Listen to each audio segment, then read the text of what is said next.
Good morning. Good morning, everyone. Welcome to the morning meeting.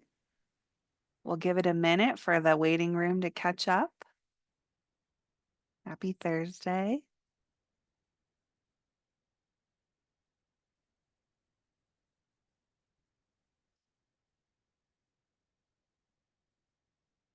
Good morning. We'll get started here any minute.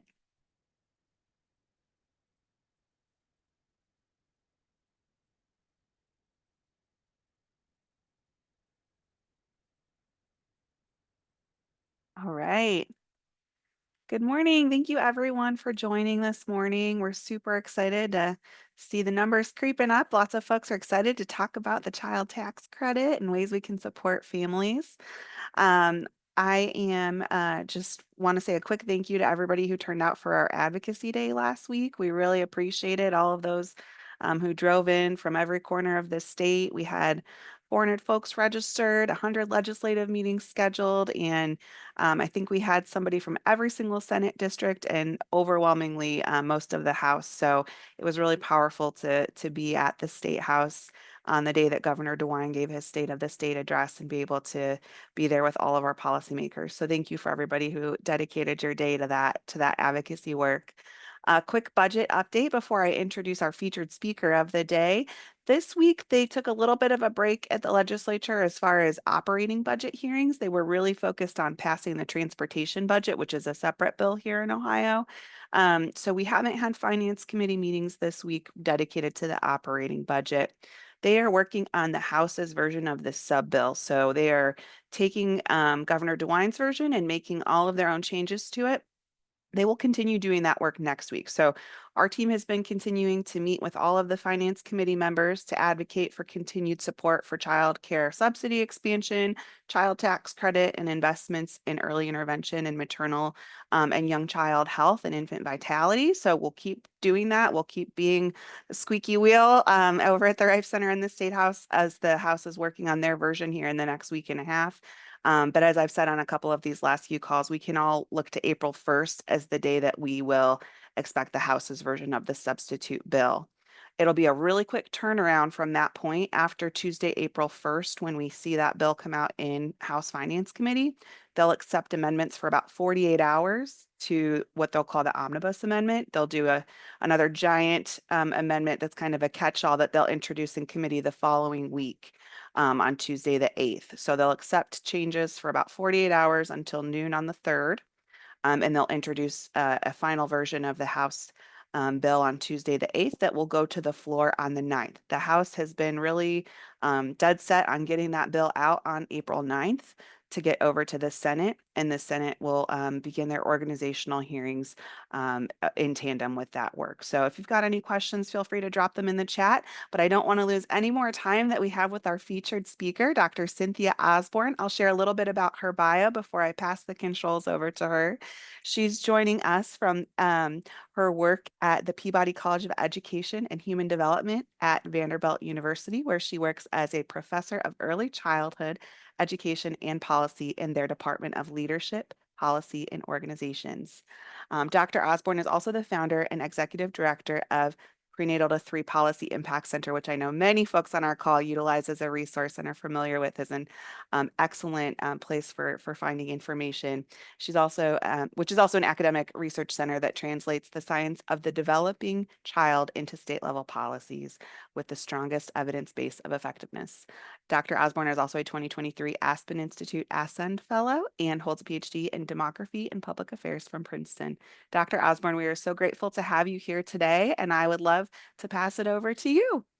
Well, thanks so much for inviting me to share this morning more about what's going on across the country with child tax credits. And we're obviously watching Ohio and rooting for you all because this is the energy across the country right now is so strong in this. If you saw me kind of reaching back, my dog just ate a big paper towel, so that wasn't great, but we'll see. Hopefully everything's going to be okay during this presentation. Let me share a few slides with you, and these will be available for you if you find them as a useful resource. And just to reiterate what Brittany said, we at the Policy Impact Center, our whole purpose is to be a resource for states as you try to implement policies that will create the conditions in which all children are going to thrive from the start. And the state child tax credits is a policy that we have been studying and following for quite a while now. The research is not quite there yet because not enough states have done generous tax credits for a long enough period of time to actually study them, but I will share with you what we know. But currently, there are 17 states that have implemented a child tax credit. 13 of these states have implemented one that's refundable and 4 that is non-refundable. And you can see from this timeline that over the last 5 years, the momentum to implement these policies has really picked up. And partly that was in response to the federal child tax credit that was part of the American Rescue Plan Act that was temporary in 2021.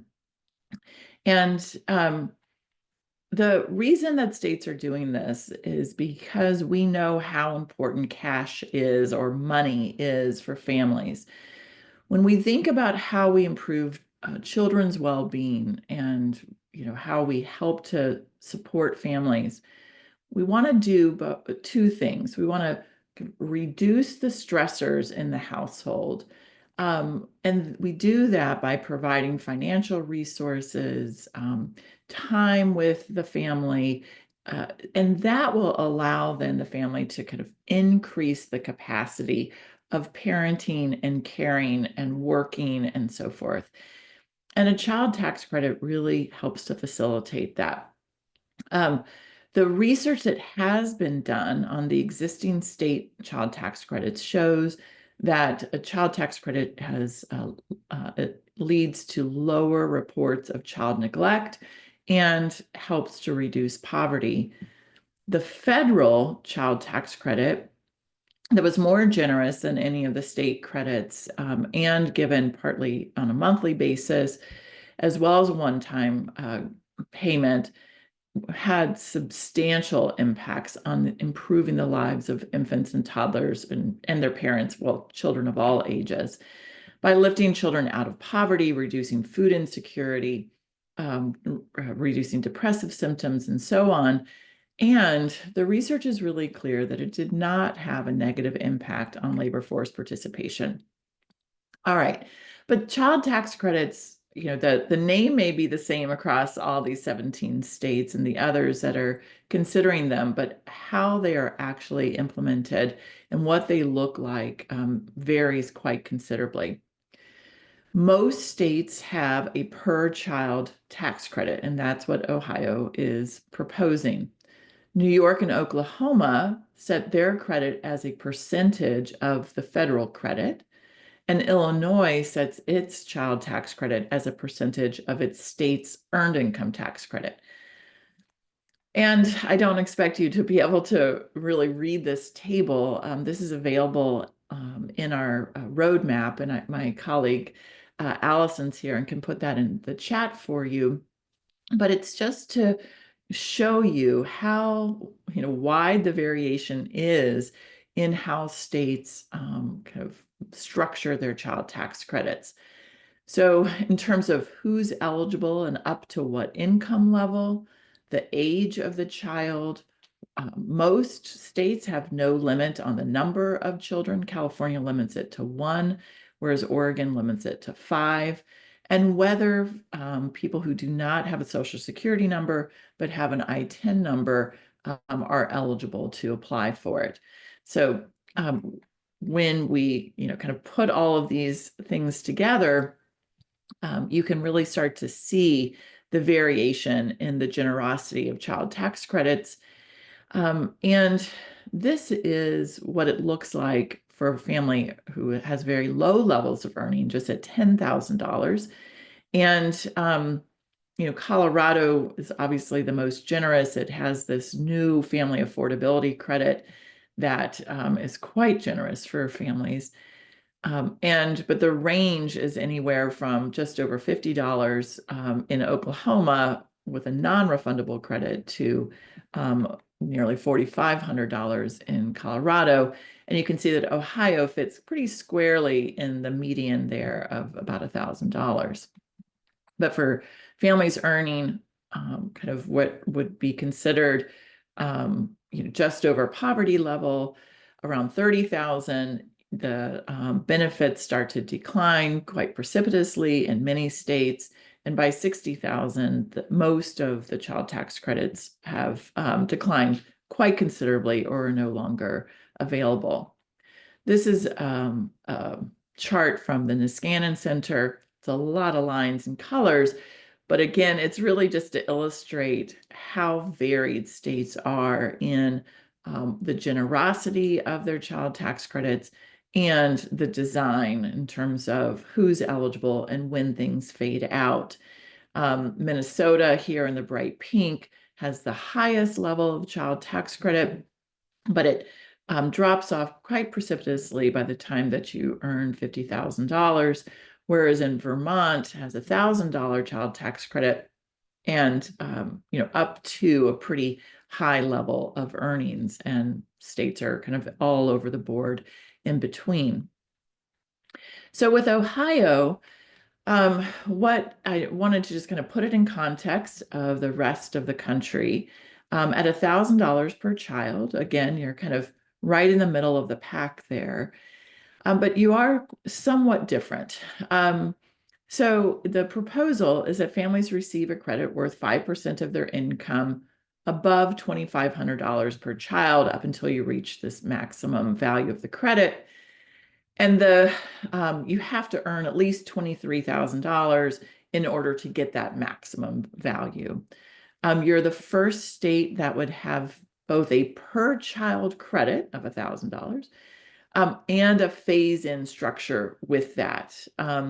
The states that have modeled their credit on the federal child tax credit or their own state's earned income tax credit, they have a phase-in by design because those are both phased in, but you would be the first to phase in there. Your maximum income, it is $70,000 for singles, and they're about $25,000 more for those that are joint, and you're limiting it to younger children with no limit. And so this is what the structure of your child tax credit would look like, where you can see there is kind of a phase in for those up until about $23,000. And then it phase out completely for single families at around $70,000, and it's phasing down before that period. But we also encourage states not to just think about their tax credits in isolation, but what they look like in combination with other tax credits.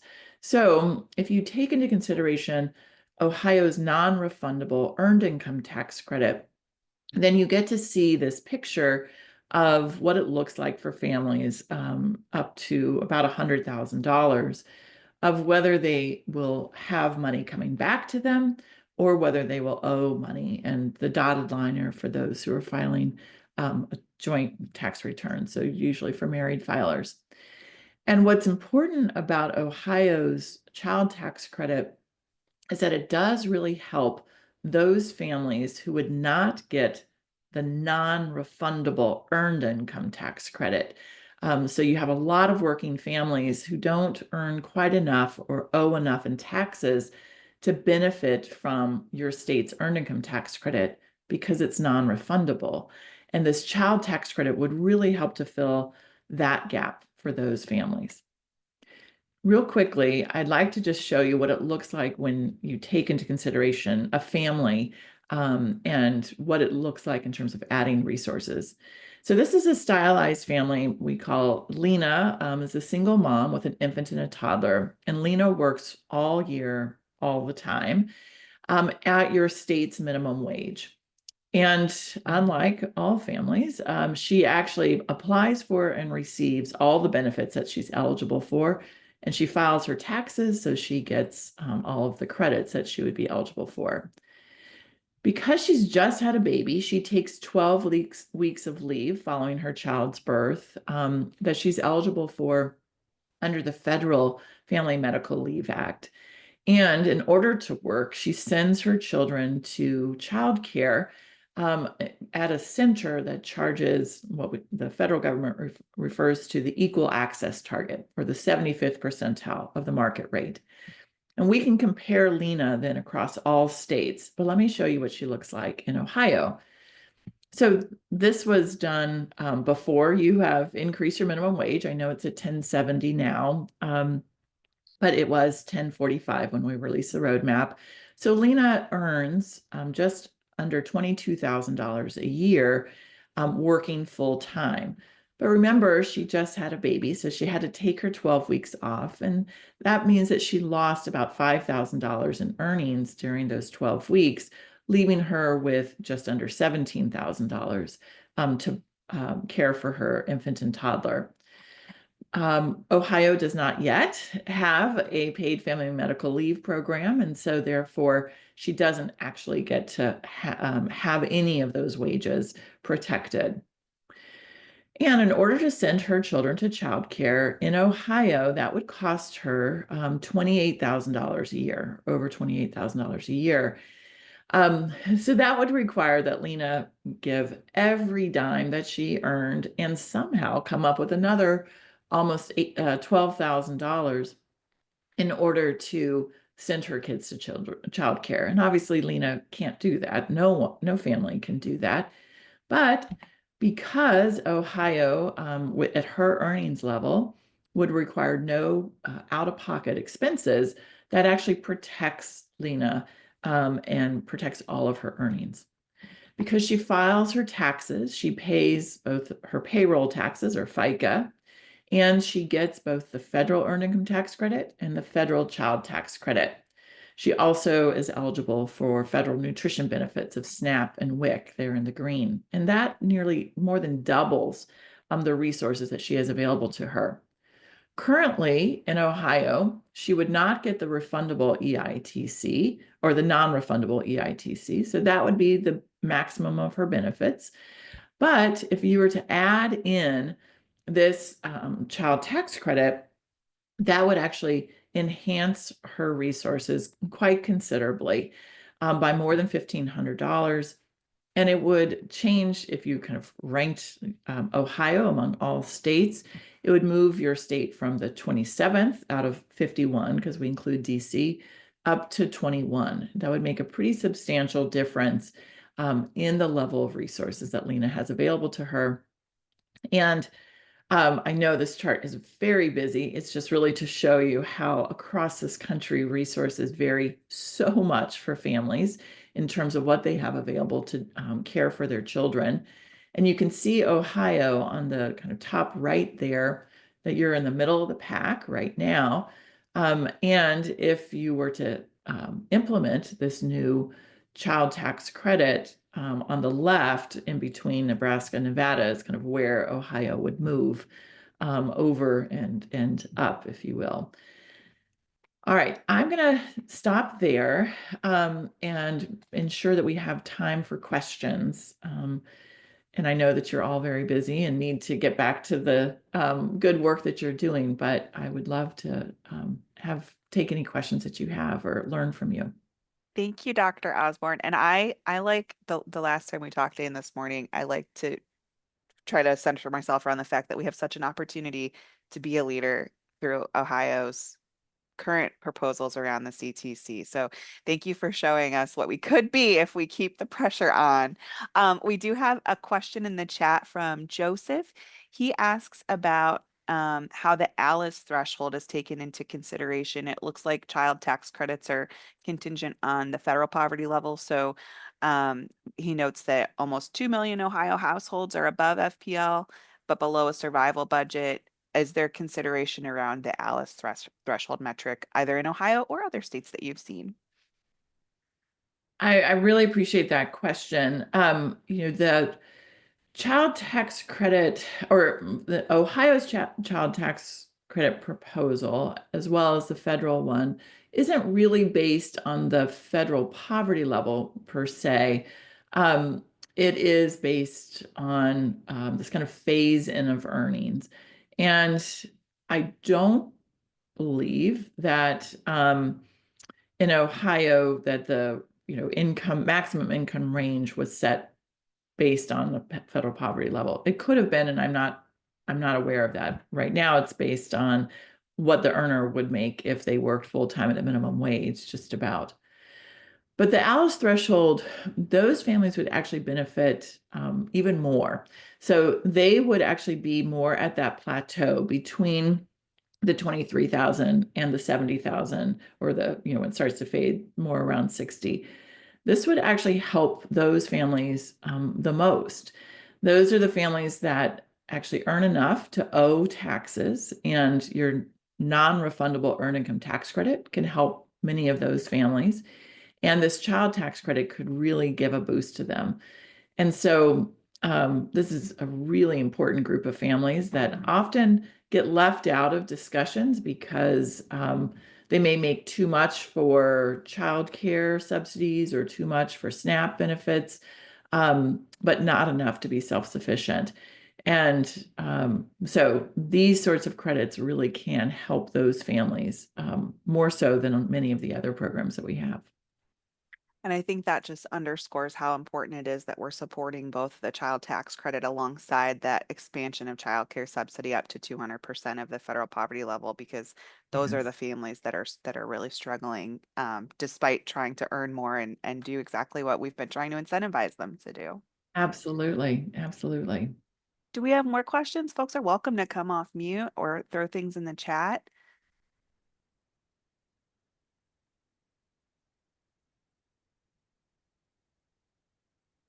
Everyone's feeling shy on this rainy Ohio morning. It's rainy here in Nashville. Is it?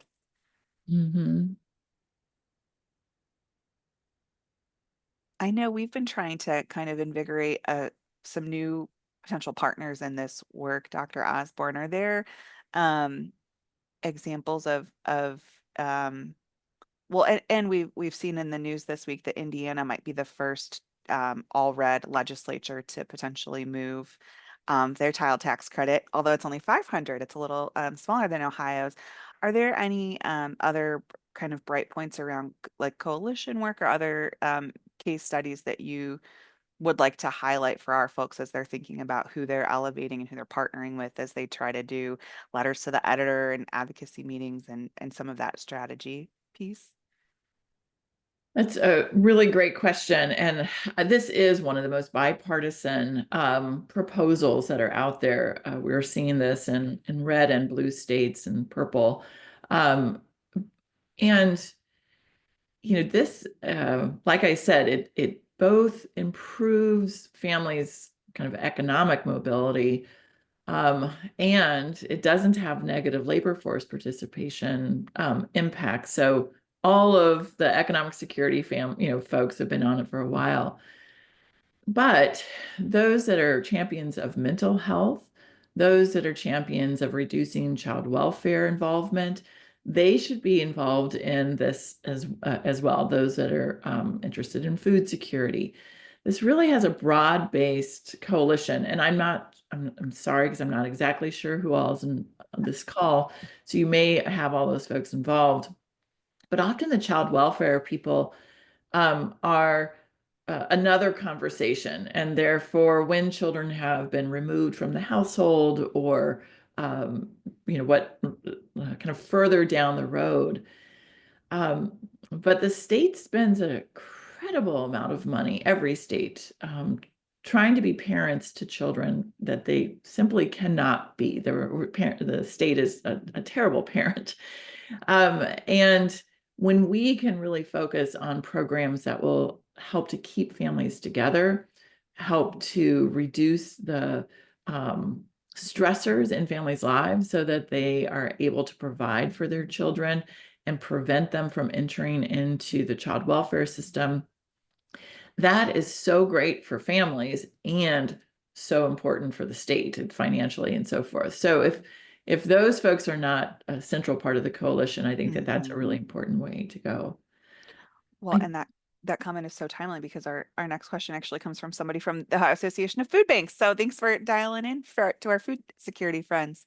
Um, can we take it a step back briefly and can you remind folks the difference between a refundable versus a non-refundable tax credit? Absolutely. It's not that simple to explain. I think it's maybe confusing by design, but um, so if we owe taxes, so let's say that you in April you kind of do all of your file your taxes and you end up owing $1,000 to the federal government in additional taxes. Um, that if you are eligible for a tax credit, let's say that tax credit is $2,000. If you have a non-refundable credit, what that will do is erase that $1,000 that you would owe, but it would stop there. Even though you have a $2,000 credit, it would just erase that $1,000 and you wouldn't owe anything, but you wouldn't get anything back. That's what with non-refundable. If it's refundable and you owe $1,000, but you have a $2,000 credit, now you won't owe anything and you'll get $1,000 into your pocket. So a refundable credit gives you the full value of the credit, even if that is kind of greater than the taxes that you owe. And because families with lower levels of income have a lower or more likely not to owe much in taxes, then it's important that they get these refundable credits so that they can actually get the full value of the credit. Does So that make sense? those are great explainer. Yep, and the question asker agreed. Thank you. Good, Yes, the good, good. refundability is key. Yeah. Um, and I know we're running close on time. We have one more question that's around advocacy efforts regarding how the FPL is set. This is not something I'm familiar. I haven't seen advocacy efforts around this, but maybe you've seen it from a national level, Dr. Osborne. Well, and in 2010, we really did a big change to how we understand poverty. And we have what's called the supplemental poverty measure. We have the official poverty measure and we have the supplemental poverty measure. The official poverty measure was set in 1963 by Molly Orshansky that basically took the frugal food budget that the USD thought this is what a family needs to um, be able to keep themselves alive on food. And at that time, food was a third of a family's expenses. So they took that budget and they multiplied it by 3 and said, this is the poverty line. If you make $1 more than this, you are not poor. If you make $1 less, you are poor. And all we've done since then is increase it for inflation and change it for family size. But the supplemental poverty measure takes into consideration all of the benefits that a family gets, plus some of the outgoing costs. So it's more like the LENA measure. Um, and there's lots of conversations all the time about whether the supplemental should be used for other things. But right now, what we do kind of as a field is we look at the official poverty measure, which is really just your wages, just your earnings, to say, do you need additional assistance? Should that be higher? Yeah.